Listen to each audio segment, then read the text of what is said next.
আসসালামু আলাইকুম, কেমন আছেন সবাই? আলহামদুলিল্লাহ আমি অনেক ভালো আছি। চলে আসলাম আপনাদের মাঝে আরেকটি ব্লগ নিয়ে।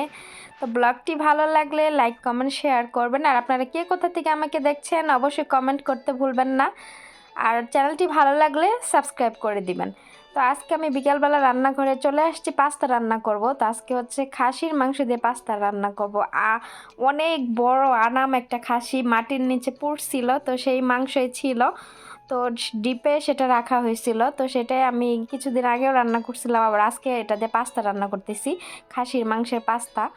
তো আপনারা কেউ খেয়েছেন কি না খাসির মাংসের পাস্তা জানি না, তবে আজকে আমি খাসির মাংস দিয়ে পাস্তা রান্না করতেছি। তো এখানে আমি পেঁয়াজ মরিচ টমেটো একসাথে ভালো মতো কষায় নিছি, আর হচ্ছে আমি একটা ক্যাপসিকাম মরিচ দিছি, আদা রসুন বাটা দিলাম, তারপরে বাকি মশলাগুলো আমি এখন এখানে দিয়ে দিব। পাস্তা রান্না করার জন্য আমি এক্সট্রা কোনো মশলা এখানে দেই না। আমি প্রতিদিন রান্না বান্নাতে যেই মশলাগুলো ইউজ করি সেগুলোই আমি এখানে দেই। এক্সট্রা কোনো মশলা এখানে দেওয়ার কোনো প্রয়োজন নেই। যারা সস টস খায় তাদের ক্ষেত্রে সস চিজ তারা ব্যবহার করে, তবে আমার বাসায় সস খায় না, তো এগুলো আমি ব্যবহার করি না। দিয়ে দিলাম টমেটো পেস্ট পরিমাণ মতো, আমি 2টা টমেটো পেস্ট দিছি। যেহেতু দুই বক্স পাস্তা, তো সেই হেতু আমি 2টা টমেটো পেস্ট আমি এখানে দিয়ে দিছি। আর টমেটো পেস্টগুলো আমি ডিপে রেখে দেই, কারণ যখন ডিপে রাখা হয় পেস্টগুলো বরফ হয়ে যায়। তারপরে যখন বের করে রান্না করতে যাই মাঝখান থেকে চাকু দিয়ে কাটার পরে সুন্দর মতো সবগুলো বের হয়ে যায়, আর প্যাকেটের গায়ে আর একটু লেগে থাকে না, এই জন্য সুবিধা হয়। তো এখানে আমি সব ধরনের মশলা আমি দিয়ে দিলাম অল্প অল্প করে, একটু লাড়াচাড়ি দিয়ে দিলাম, পরিমাণ মতো পানি দিয়ে দিব, পানি দিয়ে একটু ভালো মতো কষায় তারপরে দিয়ে দিব পাস্তা। তো আজকে একটু কিছু কথা বলি। এই যে তাহাসান, আমাদের তাহাসান যে বিয়ে করছে, সে কণ্ঠশিল্পী। তো বিয়ে করছে তাহসান আর গা জ্বলতেছে আমাদের। মানে কেন ভাই? আমাদের যে কোনো একটা সেলিব্রিটি বিয়ে করলে আমরা কেন এত মাতামাতি করি আমি বুঝলাম না। সে বিয়ে করছে, তার ওয়াইফের এক্স বয়ফ্রেন্ড বের হয়েছে, 3 মাস আগে ব্রেকআপ হয়েছে, তাদের স্বাভাবিক হতেই পারে, তাদের ব্রেকআপ হয়েছে, সে আরেকটা বিয়ে করছে, তো এখানে তো এত গা জ্বলার কিছু নাই। তো আমরা বাঙালিরা যে এমন পরিমাণে মানুষের পেছনে লাগি, কেউ একটু উপর লেভেলে যেতে চাইলে আমরা কি করি, চাই যে তাকে কিভাবে টেনে হিসড়ে নিচে নামানো যায়, তা আমরা হচ্ছে সেই থাকি। তো বিষয়টা হচ্ছে এইরকমই, কারণ আমরা বাঙালি। আমরা যে কোনো একটা টপিক পাইলে ওইটার একদম অস্তিত্ব মাইরা তারপরে ওইটা অফ করি, তার আগে আমরা ওইটা অফ করি না। যেমন আম কোনো একটা টপিক বের হইলে সেটারে একদম তেনা তেনা করে সেটার জীবন তারপরে আমরা ছাড়ি, এর আগে আমরা ছাড়ি না। তো ফেসবুক সোশ্যাল মিডিয়াতে যে কোনো জায়গায় যাই, তো এই টপিকটাই সামনে আসে, এই জন্য এটা নিয়ে কথা বললাম।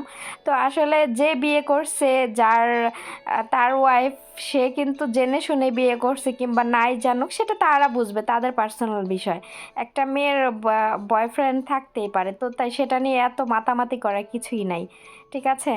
তো এখানে আমি পাস্তা যা করতেছি দিয়ে দিলাম। তো এখন একটু অল্প অল্প জাল দিয়ে আমি রান্না বান্না করে নিব, একটু লাড়াচাড়া দিয়ে এই পাশ ওপাশ করে সুন্দর মতো রান্না করে নিব। অনেক টাইম ভরে অনেক টাইম ভরে রান্না করি, যাতে করে পাস্তাটা অনেক ঝরঝরা হয় আর সুন্দর ভাজা ভাজা হয়। আমি পাস্তা কিন্তু শুকনা শুকনা করে রান্না করি, অনেককে দেখছি পাস্তা একটু পানি পানি করে রান্না করে, তো ওই রকম পাস্তা আমার বাসায় কেউ খায় না, আমি এভাবে রান্না করি। তো আমি অনেক সময় নিয়ে লাড়াচাড়া দিয়ে দিয়ে তারপর রান্না করতেছিলাম, যাতে করে মশলা একদম পাস্তার গায়ে খুব সুন্দর মতো মিশে যায়।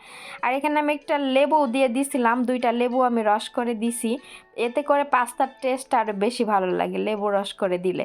তো অনেক টাইম ভরে রান্না বান্না করতে করতে এখন প্রায় রান্না শেষের দিকে। আজকে রান্নাঘরে চলে আসছি দুপুর 4টা না, বিকাল 4টায়। যেহেতু আজকে ভারী রান্না ছিল, সময় লাগবে, এজন্য আগে থেকে রান্নাঘরে আসছি। তো অলমোস্ট রান্না বান্না কমপ্লিট, এখন আমি হটপটে বাইরে রাখতেছি। শীতের দিন তো হটপটে খাবার না রাখলে ঠান্ডা হয়ে যায়, আর ঠান্ডা খাবার খাইতে ভাল লাগে না। তো পাস্তা রান্না তো শেষ করলাম, এখন আরও কাজ বাকি আছে। তো এই বাসায় হচ্ছে এক একজন এক এক খাবার পছন্দ। তো পাস্তা যেটা রান্না করছি এটা হচ্ছে ওই ম্যাডামের মেঝু মেন রাহাব, ও আবার খাবে না, ও পাস্তা খায় না। তো ওর জন্য আবার ডিম ভাজতে হবে আলাদা করে, তো ওর জন্য আমি এখানে 2টা ডিম গুলাই নিছি, শুধু লবণ আর মরিচের গুঁড়া দিয়ে, কালো মরিচের গুঁড়া তো দিয়ে 2টা ডিম এই যে আমি ওর জন্য ভাইজা নিতাছি। ওর জন্য যে ডিমগুলা আবার স্যান্ডউইচ বানাবো। গতকালকে যে রান্নাটা করছি ওইটা আবার ম্যাডামের বড় মেয়ে খায় না, তো ওর জন্য আবার ডিম ভাজছি। আজকে আবার মেজোটা খায় না এই পাস্তা, ওর জন্য আবার ডিম ভাজি করতেছি। মানে ওরা ডিম এত বেশি পছন্দ করে, অনেক বেশি ডিম পছন্দ করে মাশাআল্লাহ। তো এখানে যে ওর জন্য ডিম আমার ভাজা প্রায় শেষের দিকে, এখন আমি স্যান্ডউইচ বানাই নিব 2টা স্যান্ডউইচ। 2টা স্যান্ডউইচ বানাবো। রুটি আমাকে ও দিয়ে গেছে, বলছে এই 2টা দিয়া ওরে স্যান্ডউইচ বানাইয়া দেওয়ার জন্য। তো আমি এখনও আজান দেয় নাই মাগরিবের। তো ডিমগুলো আমি ভাইজা সব কিছু রেডি করে আমি রান্নাঘরে কাজ শেষ করে বের হব, কারণ আমার বাহিরে কিছু কাজ আছে, কাপড় চোপড় আয়রন করতে হবে, বিকেলের কাজগুলো আমার শেষ করতে হবে, নইলে সন্ধ্যার পরে আমার আবার কোনো কাজ করতে ভালো লাগে না। তো 2টা এই যে সামুন রুটি নিছি, সামুন রুটি নিয়ে আমি স্যান্ডউইচ বানাইছি ওর জন্য। তো বানাইয়া এটা আবার ফয়েল দিয়া পেঁচায় রেখে দিমু, যাতে করে হাওয়া বাতাস না ঢুকে, গরমই থাকে, এর জন্য। ঠান্ডা হয়ে গেলে রুটিটা আবার শক্ত হয়ে যাবে। তো এইভাবে 2টা স্যান্ডউইচ আমি বানিয়ে নিলাম। এখন একটু অ্যালুমিনিয়াম ফয়েল দিয়ে এটা আমি সুন্দর করে র্যাপিং করে রেখে দিমু। মাগরিবের আজান কিছুক্ষণের মধ্যে হয়তো বা দিয়ে দিবে। তো মাগরিবের আজান দিলে ওরা নামাজ টামাজ পড়ে খাওয়া দাওয়া করবে। ওরা হচ্ছে 7টার মধ্যে খাওয়া দাওয়া শেষ করে। তো এখানে আমি একটু ক্যামেরার সামনে আসছিলাম, আমাকে একটু শো করলাম। তো আজকের ভিডিও পর্যন্ত, আল্লাহ হাফিজ।